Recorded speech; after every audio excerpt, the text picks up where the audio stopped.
welcome back to the Jon Krawczynski Show. He's Jon Krawczynski. He's in Oklahoma City or thereabouts. I'm Jim Souhan back in Minneapolis. Jon, of course, basketball writer, Timberwolves beat writer for The Athletic. I'm Jim Souhan from the Star Tribune and TalkNorth.com. This is our primary basketball show at TalkNorth.com. Jon's done a great job for us. It's been a fascinating season, and now we have problems to dissect. We're coming from the Aquarius Home Services studio. Ah, that first sip of coffee. Is there anything better? Yup.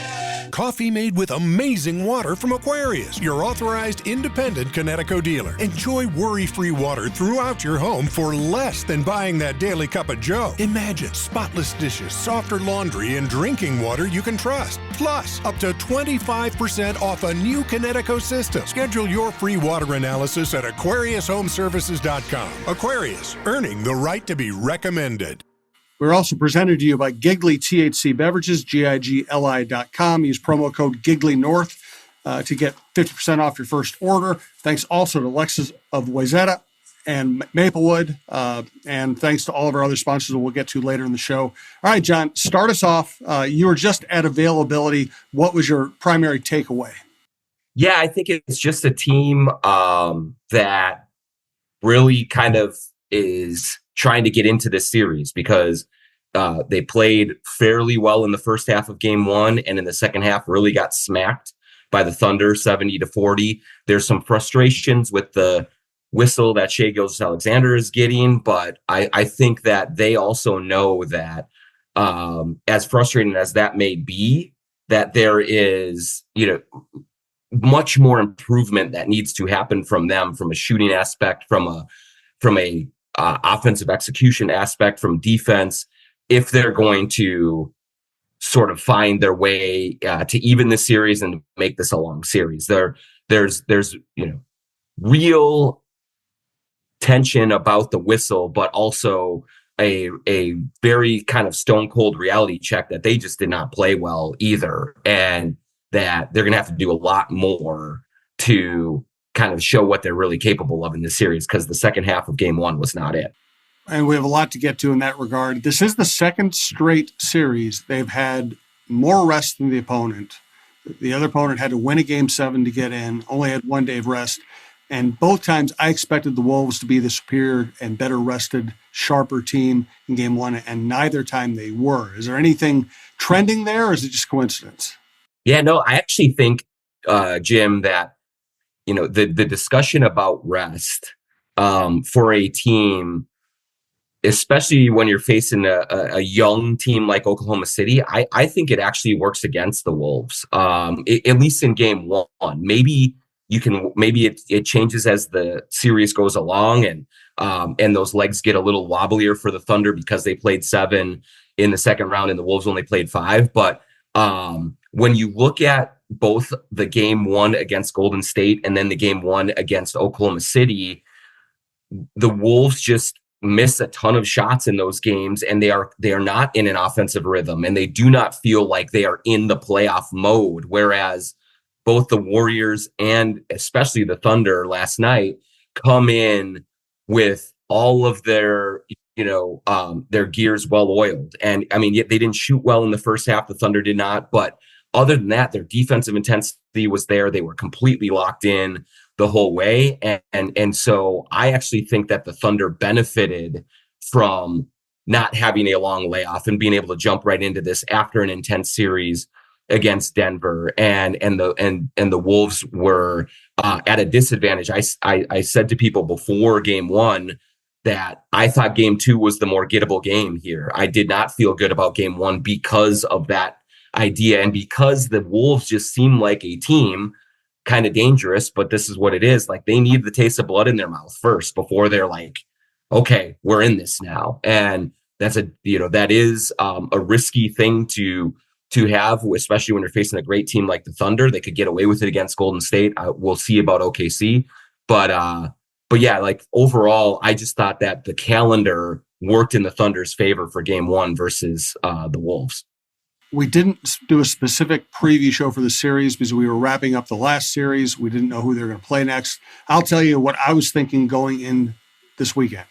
As of Sunday morning, I thought the Wolves would win this series in 7, and I felt good about it.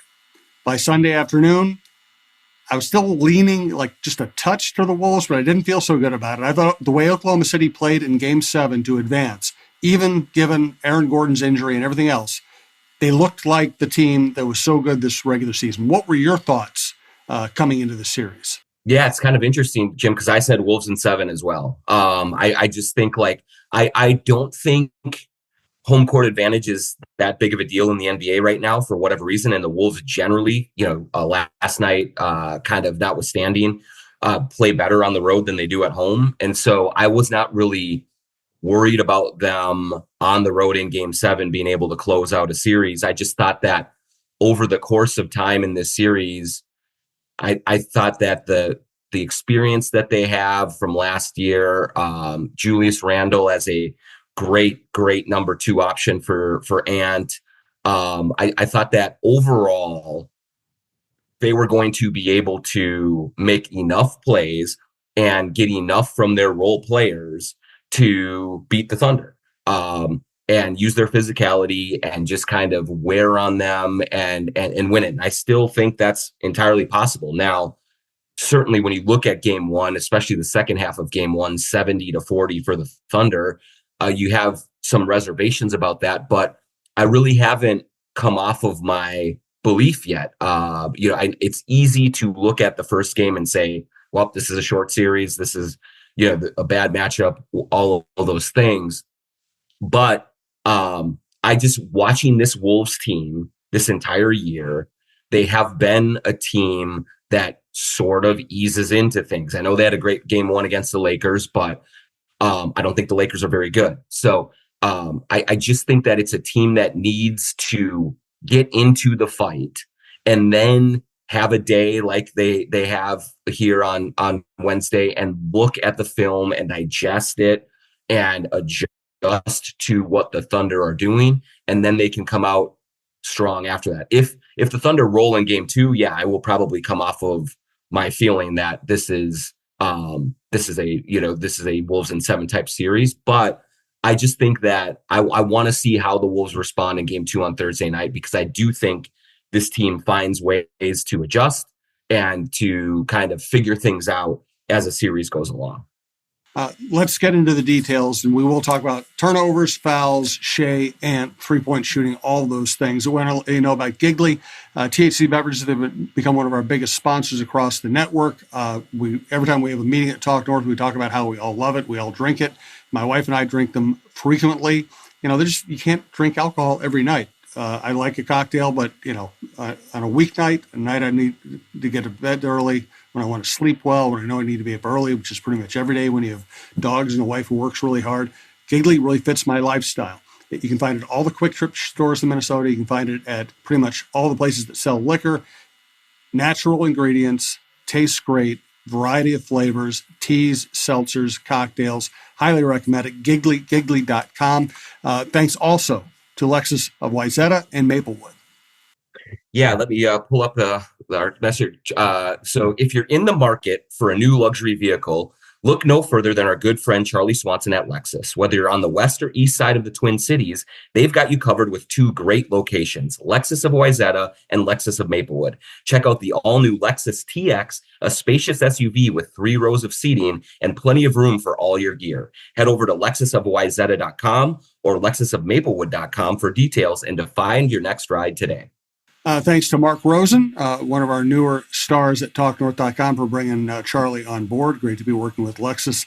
All right, so let's start with the burr under the saddle. Let's talk about the fact that Shea is one of those players who seems to be able to create contact and get the benefit of the call, while Anthony Edwards does not seem to be that kind of player, at least yet. What are the Wolves saying, and what are you thinking about all of that? Yeah, look, so right now what the Wolves are saying is they're pretty much taking the high road. Hey, we expect this kind of whistle from Shea. We've got to make adjustments. We've got to figure it out. Chris Finch, Jaden McDaniels, who fouled out in Game 1, Rudy Gobert, a bunch of the Wolves players and coaches have said, we expected this. We knew this was the way it was going to be. And so we've got to find a way. That is the right public messaging right now. I do think behind the scenes, privately, And then when you just look at the greater discourse coming off of game one, I do think that there is a bright light being put on Shai Gilgeous-Alexander's tactics. He is an incredible player. He is ultra talented. When he gets to that mid-range 16-footer, it's ridiculous how good he is and how reliable that he is. He's the MVP of the league. He earned that this season. There is no question about it. That said, it is sometimes difficult to watch the way that he just falls to the floor over and over again and gets rewarded for it. He had 14 free throws last night. More importantly, Jim, he had 7 free throws in the first 4 minutes of the game. And that was when the Thunder were really sort of like struggling to get into the game. And I just think that did help them steady themselves early on. Is like, he goes to the basket, he falls to the floor, he gets a call. Anthony Edwards was so frustrated, he tossed the ball at Shai at one point, gets a technical foul for it. And I think that Nick Wright said it the best this morning, I think, Jim. This crystallizes what the Wolves' view of this situation is if you're going to give them truth serum.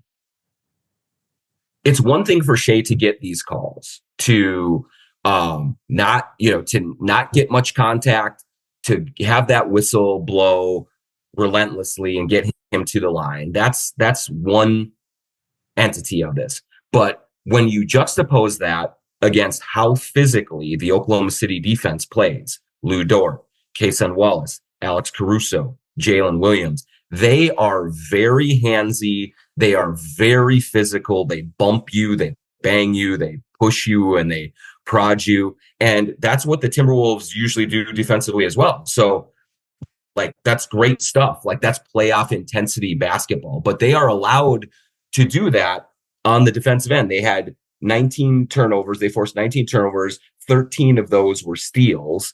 And a lot of it is the handsy getting in there, jarring the ball loose and going. So they're allowed to do that kind of thing. And it seems to be that they are operating under a different set of rules than the rules that are being applied to Shai Gilgeous-Alexander. And so I will say this, because there will be Thunder fans who watch this and say, you're a homer and you're just pulling for it. The Wolves did not lose because of the Shai whistle. They missed too many threes. They turned the ball over too often. They were not sound defensively in the second half. Like, they didn't lose the game because of the Shai whistle, but it is a stark contrast, the way that Shai gets called and officiated versus the way almost everyone else does, particularly when Oklahoma City is defending Anthony Edwards, is defending Julius Randle, defending Mike Conley, all of those guys. So that is something that was clear from game one. It probably won't change going forward, but that's just the state of the state right now. And there's, the Oklahoma City Thunder are a great team. That was a great win for them. But I do think a lot of the national discourse right now is on the gamesmanship from Shai and just on that dichotomy between his whistle and then the whistle that the Oklahoma City Thunder defense gets. So it's way too big of a gap. It's way too big. And what's the root of this? Because we saw Cat, obviously get fouled, not get calls, get upset about it, and people focused on him being upset about it. But he didn't get calls. Now you see Anthony Edwards, completely different kind of player, younger, even higher national profile. He doesn't seem to get calls, and Shai does, and Luka does. Is it the way they play?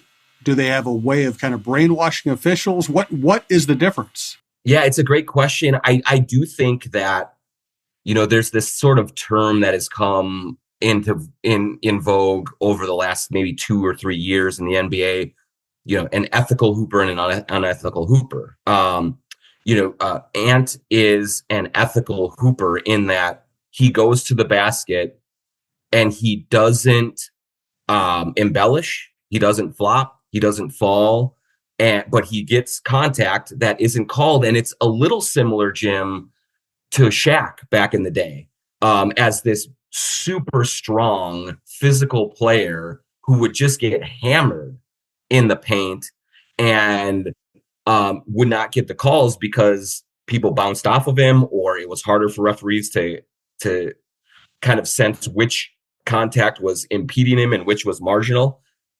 And I think Ant has some of that because he does power through things so effortlessly, and he is so strong physically that it's harder for referees to see when a certain a hand across an arm, or a chest to chest bump or something like that really does throw him off his track. And Shea, to his credit, has kind of hacked the system. Like, he is incredibly graceful. His body control is insane, and he is able to get into the high traffic areas of the paint and near the rim, and he is able to make it look like he is getting knocked to the ground. Or there oftentimes is he will initiate some contact, or there will be some contact there, but then the way that he reacts to that contact makes it look worse than the contact really is. We saw one play in game one where the Wolves had to challenge it because literally he just fell to the ground, and the referee couldn't see, had the wrong angle or whatever, and just assumed there was a foul, and there was none. And the Wolves won that challenge and went back, it went back to them. But it just seems like there are certain players who understand. Jalen Brunson is another one who understands that if I flop enough, I'm going to get calls, and referees are then going to expect more of that. And it's the same. It's almost the same in the inverse of Caruso, Dort, Wallace on the perimeter of OKC's defense, where if I foul him all of the time, they're not going to call every one. I'm setting the tone differently so that they give me a looser whistle. Well, Shea is setting a tone where if he falls every time, there's going to be the assumption that most of these are fouls, and that he's more often than not, he's going to get the benefit of the whistle. Ant does not fall like that very often. He just doesn't. And so it's a way of it's what the referees are seeing in real time, which is a very difficult job, but it's also Shea just figuring out that, hey, if I do these things, it is going to be advantageous for me, and it's working for him. I usually hate talking about officials, but I think this is just really on point. I'll just tell you where I am with all this. I fully expect NBA stars to get the benefit of the doubt most of the time. What bothers me, because I think the officials are or should be really well trained and really smart about these things, what bothers me is when the offensive player initiates the contact and gets the foul call. That's what drives me nuts. If the aggressor should not get the benefit of the call. Agreed. Yeah. I mean, like, there's plenty of times Shea and this goes for so many. I mean, the stick the arm out, push, create some space and contact. And then if the defender absorbs that arm and then maybe even flexes back, that's the foul. And I err on the side, Jim, of, with a lot of these, including a lot of the block charges and things of that nature, where I would just much rather prefer a no call. Yes. Like, you don't have to call it against either player. Just let them play. Like, let them go through that. And it seems like a lot of that has happened in these playoffs, where there is a looser whistle. There is sort of an encouragement for contact. I will say the Wolves did get away with some contact on some players at the rim several times in game one. Got away with a couple of really seemed like very clear fouls to me. So they certainly are not just like, they are benefiting sometimes as well. But your point is well taken, that sometimes I don't know what a defender is supposed to do. Exactly. When you're sliding your feet, you're trying to stay in front of them, and then there is just a shoulder in, or there's a chicken wing out, and that is the foul. Like, those are the ones that you really feel for a Jaden McDaniels, who's like, bruh, what can I do here when you're going to call that kind of a foul? Because one thing we also have to note, Jim, is that Jaden McDaniels fouled out last night.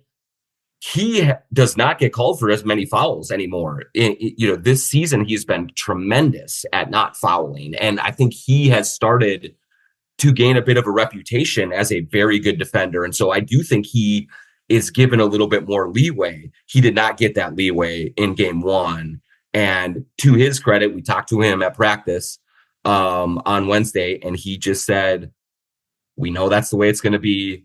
I've got to figure out a way to keep my hands off of him and still make it difficult on him. And so he was taking the high road, but I understand if behind the scenes he's just a little flabbergasted about what exactly he's supposed to do.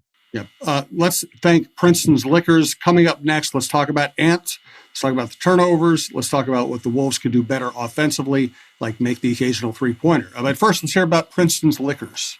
Princeton's Liquors in Maple Grove. You're watching game one last night. You're probably a little bit rattled. You're probably a little frustrated. Maybe you just need a cocktail. Maybe you need a beer. Maybe you need a glass of wine to just kind of calm yourself down. Go to Princeton's Liquors in Maple Grove. They have the best craft beer selection in the state. They have a wonderful bourbon selection. Bill Princeton and the Princeton family have been in business for decades and decades. They are a community family business that we love to support here at Talk North, and that has been so good to us over the years as well. So when you go in and you get your stuff at Princeton's Liquors, you are contributing to a local entity that has been here for a very long time. Bill Princeton wore the Crunch costume back in the day. He is one of us to the hilt. And so if you need something, if you need great selection, if you need great prices on anything alcoholic beverages, THC, seltzers, and gummies, go into Princeton's Liquors in Maple Grove. Thanks as always, TSR Injury Law. You see their ads everywhere. You know the deal by now. We just want to remind you, if you're ever injured, first call 612-TSR-TIME. 612-TSR-TIME. Who knows? Maybe Nasreed will answer the phone. Maybe in the offseason, he's going to temp over at TSR Injury Law. We love Steve Terry. We love his partners. They've been great to us. They have become a success because they take good care of the people who need them. 612-TSR-TIME. Thanks also to Royal Credit Union. Boost your savings when you open a money market account at Royal Credit Union. For a limited time, you can get a $1,250 bonus when you bring $100,000 or more in new money to open a personal or business money market account. Royal's money market accounts have no monthly maintenance fee and tiered rates, so higher balances earn more. See details and open a money market account today at rcu.org/earn-more. Minimum deposit of $100,000 required to obtain bonus. Offer ends 5/24/25. Insured by NCUA. All right, so Ant, kind of everything went wrong. He didn't get to the rim. He took his shots, I think, averaged like 25 feet. He stayed on the perimeter because they were trying to keep him on the perimeter, didn't shoot well. And when he did drive, draw three people, and kick, his teammates didn't make shots. Where are you with his game right now, and what chance do you give him of bouncing back big in game two?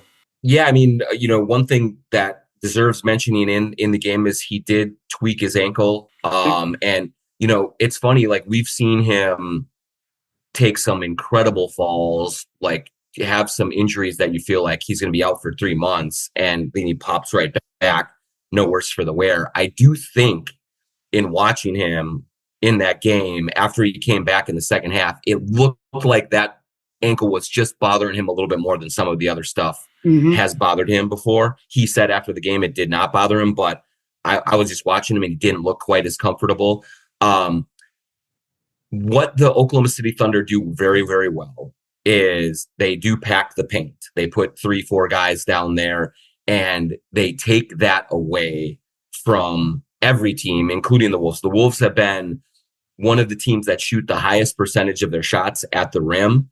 And last night it was terrible. They only had 20 points in the paint, couldn't get there. And so in some ways, and I thought made the right plays a lot of times because of the way they were loading up on him. And, he moved the ball. It found wide open, good shooters who missed shots. And there was one point in the game in the second half where the Thunder had Hartenstein and Holmgren on the bench. And I thought that was the one opportunity where he could have maybe attacked the rim a little bit more without a natural rim protector. But other than that, I just think that the Thunder are a really good defensive team and made it hard on him. I mean, for both he and Julius Randle to only have 13 shots apiece, that's the Thunder defense funneling the ball away from the two best players and getting it to other players to make them beat them. And so I thought it was a great game plan by the Thunder. And oftentimes we have seen Ant start these series slow and need a day to figure it out. And so I do expect him to be more effective in game 2. He said he was going to be more aggressive, whether that means shooting more threes or whether that means just like taking the ball and bulling it to the basket, whatever it takes. I do expect him to be better that way. But for him to really be very good in this series, he needs help. Like Naz Reid has got to hit threes. Dante DiVincenzo, all of these guys have got to be able to knock down shots so that it makes the Thunder defense think twice about leaving them wide open in the corners. And if they don't do that, this has the potential to be a shorter series. Yeah, the bench, which should be a strength for this team, the shooting was terrible in game 1, and Nickeil has not had a good postseason offensively. Dante hasn't had a good offensive postseason, although he was good in game 5 against the Warriors. And Naz is not shooting the ball particularly well, and that's where they're supposed to get separation, and it's not happening. Where are you with all the 3-point shots? 51 3-point attempts. Obviously, if they go in, we're talking about them winning the game, so we wouldn't be complaining. But when you shoot 51 3-pointers, you don't shoot them well, and then you're also obviously not driving and getting fouls and hurting the defensive interior. I mean, where do you think they'll just say keep shooting it, or do you think they'll revise their strategy? Yeah, what Chris Finch said that makes sense is like the shot profile was not quite what they wanted. 51 of their 83 shots being threes is probably too many, especially when you're not hitting. Like if you're on you remember game 1 against the Lakers where they were hitting everything in sight. Okay, keep firing them up. But Finch didn't really like some of the shot selection. I think, especially from DiVincenzo, there were a couple of really early in the clock 29, 30 footers that he was pulling, trying to get himself going in that. And when you're facing the Thunder defense, they really do speed you up. They try to encourage those kinds of shots. And they're even though a lot of the shots were open, a lot of them were also out of rhythm as well. They felt like they were forced. It felt like, okay, this is all we're going to get, so I'm just going to let it fly. And so I do think that there has to be a lot more focus on the sets they're running and just kind of everything that they're doing to get to those shots, because what they want to do is find those open shooters, kind of catch and shoot in rhythm, and then you have a higher likelihood of knocking those down. But when you are scrambling, when you are like just trying to stay ahead of the rabid dogs that are chasing you, there's definitely an effect on what you do, on how you shoot. And so I do think that there's going to be more focus on making quicker decisions and making simple plays to try and create better looks. And that could make a difference, but also Naz just can't go 0 for 7 from 3. Dante can't go 3 for 12. Nickeil can't go 2 for 9. If they're going to shoot poorly, the Wolves are in real trouble. They are really good shooters. The Wolves, I think, were 4th in 3-point percentage in the regular season over the entire year.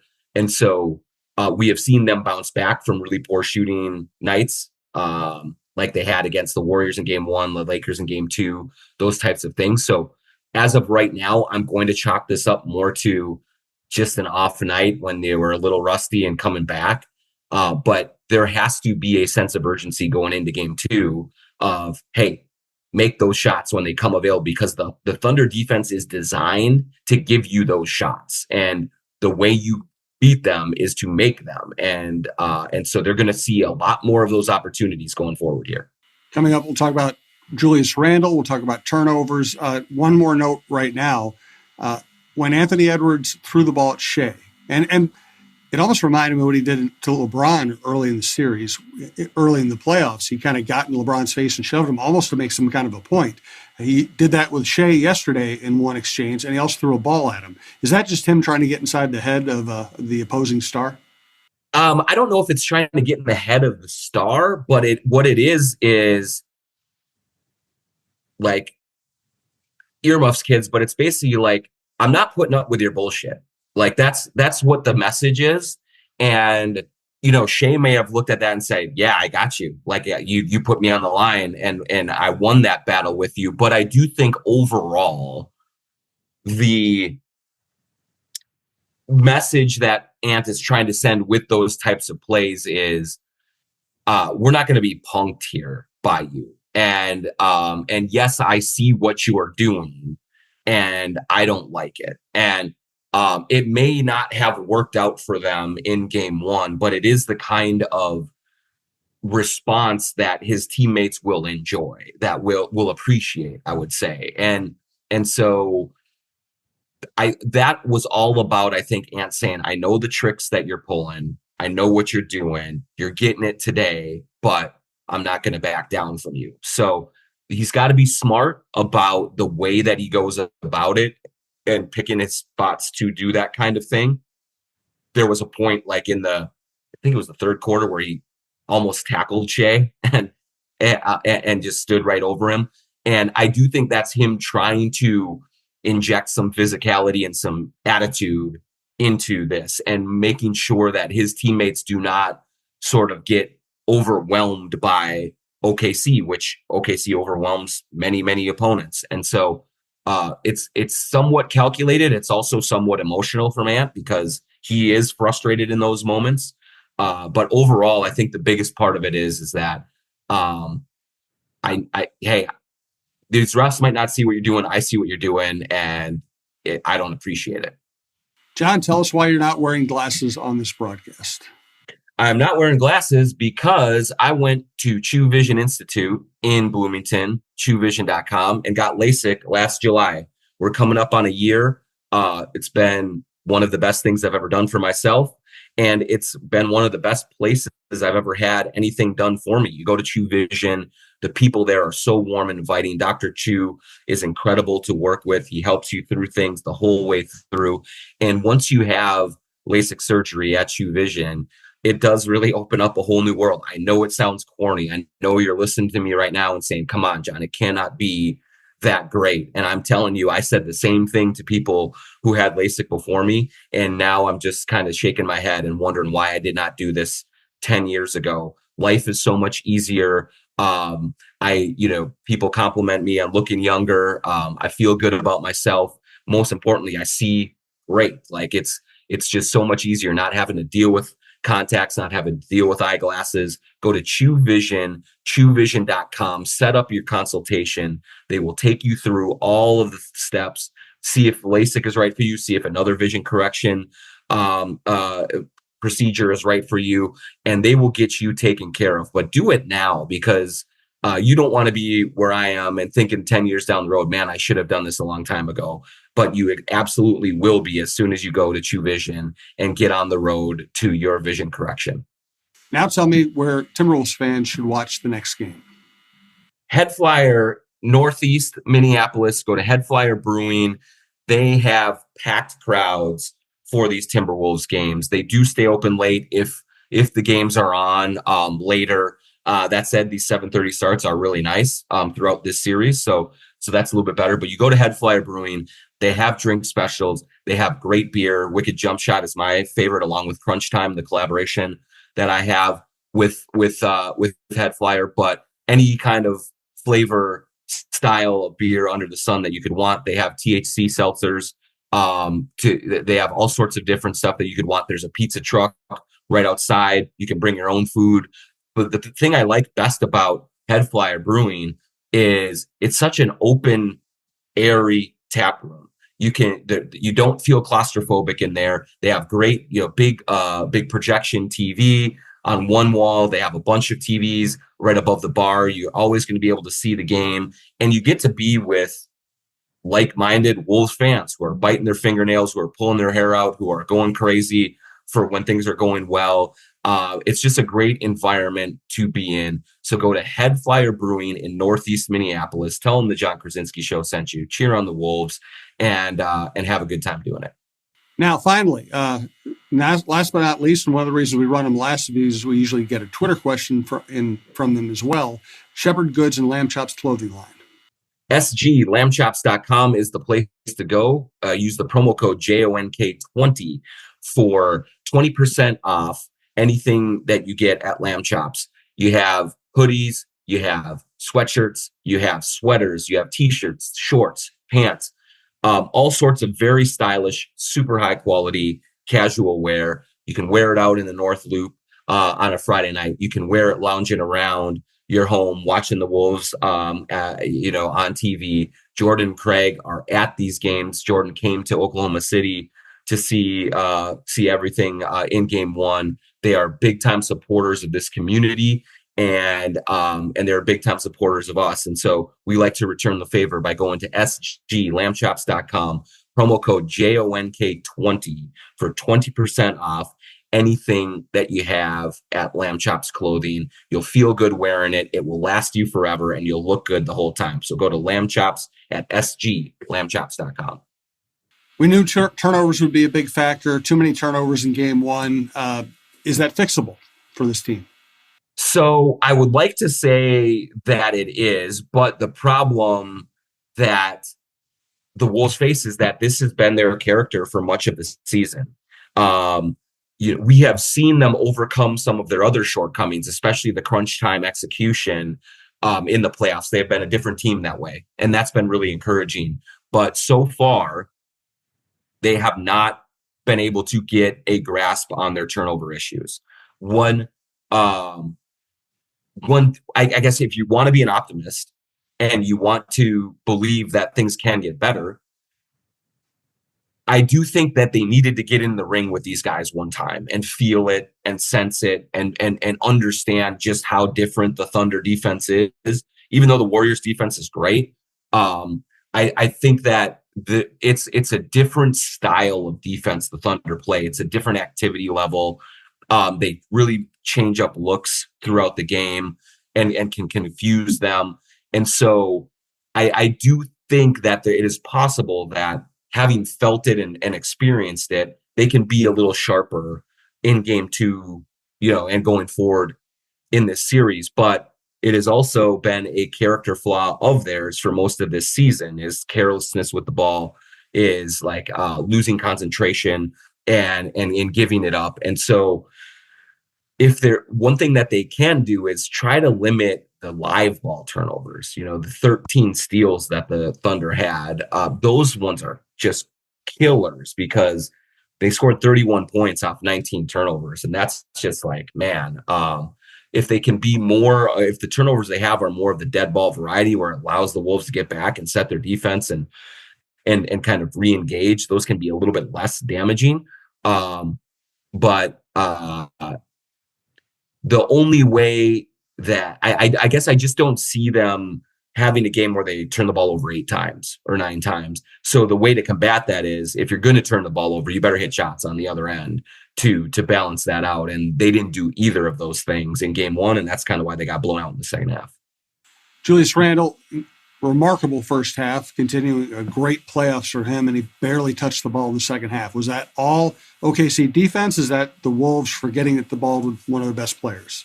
Yeah, Finch said after the game that he has to do a better job of making sure that Randle is involved in it. But I honestly do think, Jim, that a lot of it was Oklahoma City defense related. I mean, Randle was unbelievable in the first half, 5 of 6 from 3, 6 of 8 from the field, and he only got 5 shots in the second half. He didn't get his first shot of the second half until like 5 minutes were left in the third quarter.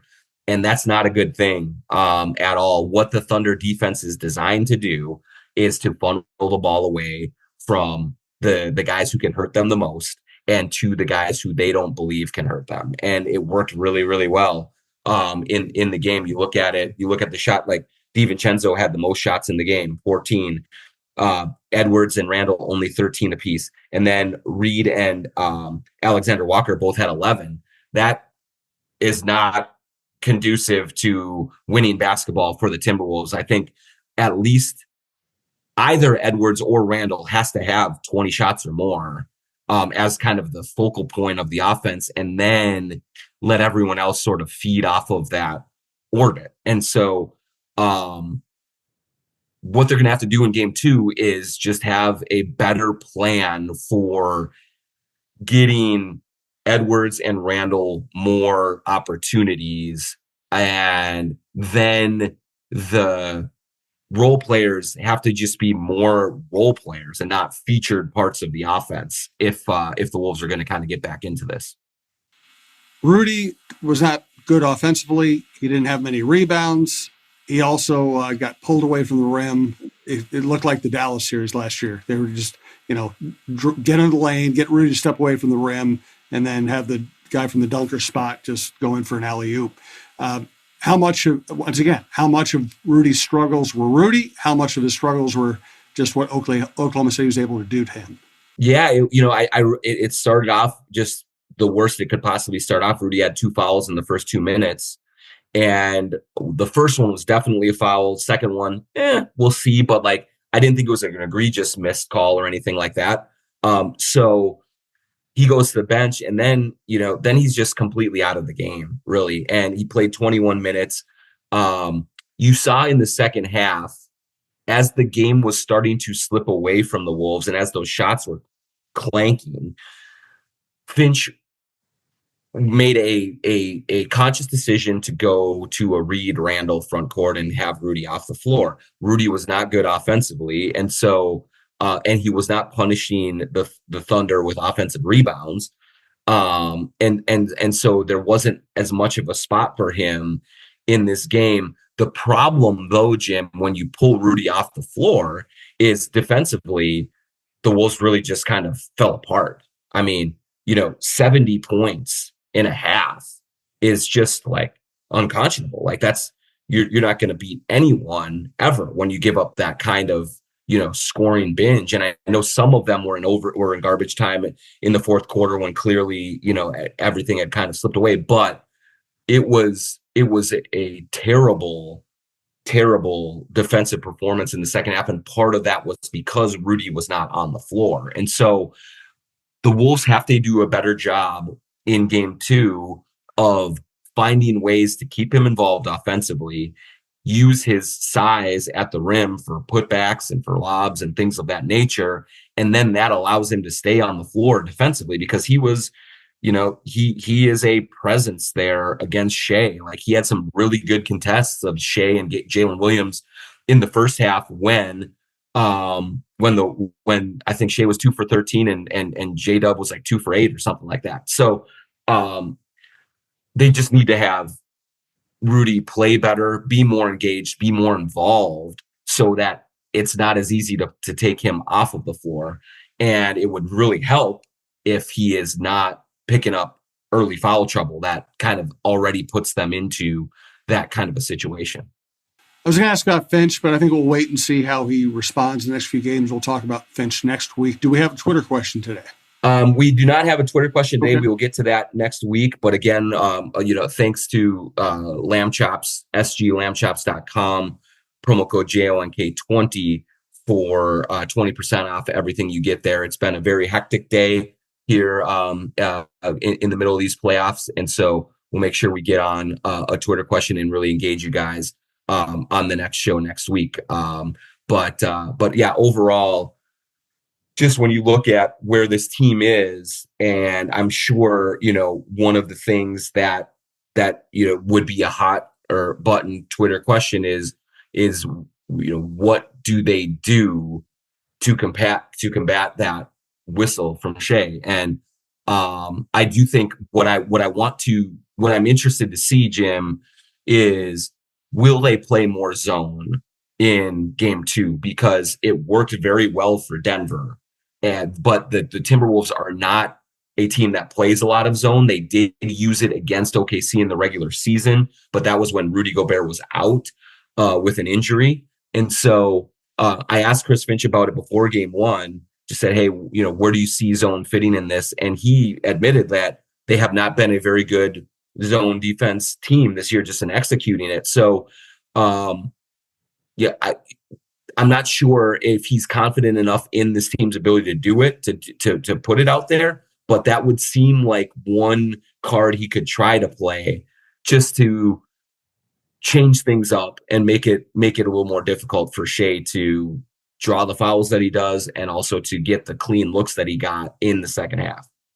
Good stuff, John. Thanks for joining us from Oklahoma City. Thanks to everyone who listens to TalkNorth.com. We do appreciate it. If you get a chance to support our sponsors, we would love that. They are very supportive of us. That's why we get to put out podcasts for free to everybody, because of the wherewithal and the generosity of our sponsors. They're also all good people. We know them all. So please, if you can support them, please do. Check out all the other shows at TalkNorth.com, and we'll talk to you again next week.